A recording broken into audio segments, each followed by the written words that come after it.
சிறப்பான வணக்கம். இப்போ நீங்கள் என்ன பார்த்துக்கிட்டு இருக்கீங்க அப்படின்னு பார்த்தீங்கன்னா இன்டர்ஃபேஸிங் அப்படின்னா வந்துட்டு கம் பேப்பர் அப்படின்னு சொல்லுவாங்க. ஓகேங்களா? அதில் வந்துட்டு நிறைய விதம் இருக்குது. நிறைய விதத்தில் இந்த 3 விதத்தை நான் உங்ககிட்ட சொல்லிடுறேன். இந்த 3 விதம் வந்துட்டு டிஃப்ரெண்ட் டைப்பில் உள்ளது. ஓகேங்களா? இது வந்துட்டு ரொம்ப நிப்பீஸாக இருக்கும்.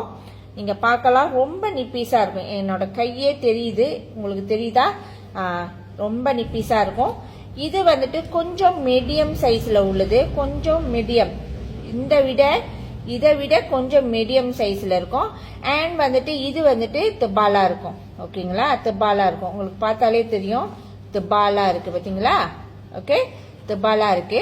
ஸோ இது எதுக்கு பயன்படுத்துவாங்க அப்படின்னு பார்த்தீங்கன்னா, நீங்கள் சாரி பிளவுஸ் நெக்குக்கு பயன்படுத்தலாம்.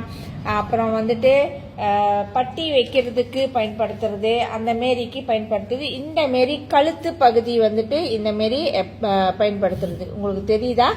ஸோ கழுத்து பகுதியில் நம்ம பயன்படுத்தும் போது உங்கள் கழுத்து நல்லா அழகாக வரும். ஓகேங்களா?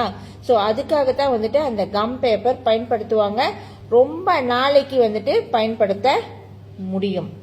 தெரியுதுங்களா உங்களுக்கு? இந்த கம் பேப்பர் ரொம்ப நாளைக்கு பயன்படுத்த முடியும். இது ஏன் கம் பேப்பர் அப்படின்னு பார்த்தீங்கன்னா, இது வந்துட்டு ஒரு சைட்டு வந்துட்டு கம் இருக்கும். ஓகேங்களா? இதில் தெரியுதா உங்களுக்கு? ஷைனிங்கா தெரியுதுங்களா உங்களுக்கு? ஷைனிங் தெரியுதா? இது வந்துட்டு கம் இருக்கு. ஸோ நம்ம துணியில வச்சு அப்ளை பண்ணோம்னா அந்த கம் வந்துட்டு அதில் ஃபேஸ் பண்ணிக்கும், ஒட்டிக்கும்.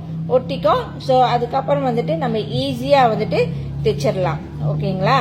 ஸோ நார்மலாக இந்த மாரி திபாலா உள்ளது வந்துட்டு நம்ம வந்துட்டு பஞ்சாபி ஷூட் சிலுவருக்கு பயன்படுத்தலாம், சாரி பிளவுஸ் பட்டிக்கு பயன்படுத்தலாம், காலர் வைக்கிறதுக்கு பயன்படுத்தலாம். அதையும் தவிர்த்து நார்மலாக வந்துட்டு மெல்லேக்காரவங்க வந்துட்டு இந்த மாரி உள்ள கம் பேப்பர் பயன்படுத்துவாங்க. இது இன்னும் கிராஸாக இருக்கும். ஓகேங்களா? இவங்க வந்து காலருக்கு இந்த மாரி தான் பயன்படுத்துவாங்க. ரொம்ப கிராஸாக இருக்கும். நீங்கள் பார்க்கலாம், ரொம்ப கிராஸாக இருக்கும். இதுக்கும் டிஃப்ரென்ஸ் இருக்குது பாருங்கள். இது கொஞ்சம் சொரப்பாக இருக்குது. இது வந்துட்டு சாஃப்டாக இருக்கும். தெரியுதுங்களா? சாஃப்டாக இருக்கும். இது வந்துட்டு ரொம்ப சொரப்பாக இருக்கும். இது வந்துட்டு காலருக்கும் பயன்படுத்துவாங்க. மெல்லே அவங்களோட சட்டைக்கெல்லாம் வந்துட்டு இது பயன்படுத்துவாங்க. ஓகேங்களா? ஸோ இதுதான் வந்துட்டு அந்த கம் பேப்பர். இதில் வந்துட்டு பிளாக் கலரும் இருக்குது. ஸோ நீங்கள் வந்துட்டு ஒயிட் கலரும் வாங்கலாம், பிளாக் கலரும் வாங்கலாம். ஸோ நீங்கள் சுடிதார் பயன்படுத்த போறீங்கன்னா நிப்பீஸாக உள்ளது வாங்கினீங்கன்னா பெட்டராக இருக்கும். ஓகேங்களா? ஸோ இதான் dressing come paper interfacing. Thank you.